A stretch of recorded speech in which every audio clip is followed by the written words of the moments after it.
Vers la rationalisation des structures des prix et tarifs des produits et services de la santé en RDC, les ateliers par des experts étaient lancés mardi au Palais du Peuple par les représentants du chef de l'État. Ils se poursuivent ce mercredi à l'hôtel du gouvernement. De ces ateliers sont attendus des recommandations pour ajuster les prix dans les secteurs de la santé afin de permettre l'accès de toutes les couches sociales aux soins de qualité, surtout au prix raisonnable. L'accès de toutes les couches sociales aux soins de qualité et au prix raisonnable, cette volonté du président de la République est heurtée aux obstacles dans l'exagération des prix de produits pharmaceutiques et les disparités dans la tarification des services des hôpitaux. Comment assurer la rationalisation des structures des prix et tarifs des produits et services de la santé en RDC? C'est le sens de ces ateliers qui s'inscrivent en droite ligne avec la vision de Félix Tshisekedi dans le caractère prioritaire de la santé, dans la perspective notamment de la couverture santé universelle. Notre système de santé a des forces, certes, mais il s'est considérablement fragilisé ces dernières décennies par plusieurs facteurs,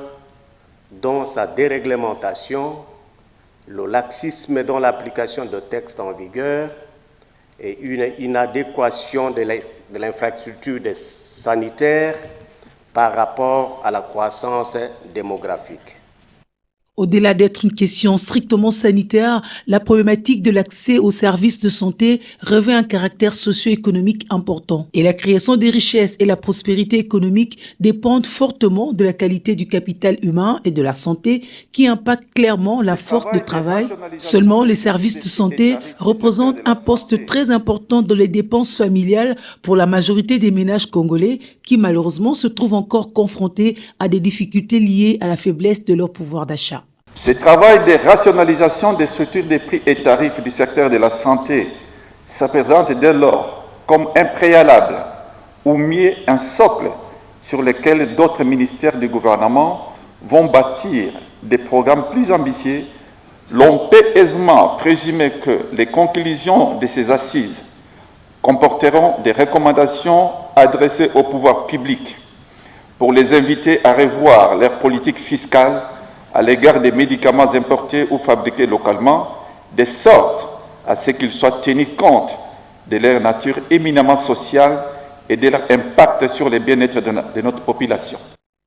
Ce processus de rationalisation permettra de déterminer les justes prix des produits et services concernés et rendra leurs prix et tarifs à la fois compétitifs et accessibles à un plus grand nombre de patients, de sorte que les chiffres d'affaires de ceux qui font l'offre croîtra en fonction d'une demande plus accrue, voire exponentielle, estime le ministre de la Santé. Ce jour marque une étape importante et historique dans la mise en œuvre de la vision du président de la République, chef de l'État, tendant à assurer le juste prix des produits de première nécessité ou spécialement dans le secteur de santé est appelé juste coût. Il apparaît tout à fait aberrant que la TVA prélevée sur le produit pharmaceutique le soit au même taux que celle prélevée sur les produits importés de luxe. Outre qu'ils sont très élevés, les droits d'entrée prélevés par les services de la douane frappent indistinctement les médicaments et toutes les autres marchandises. Ces situations ne devraient pas perdurer et les résolutions qui seront issues de ce forum ne manqueront certainement pas de le souligner.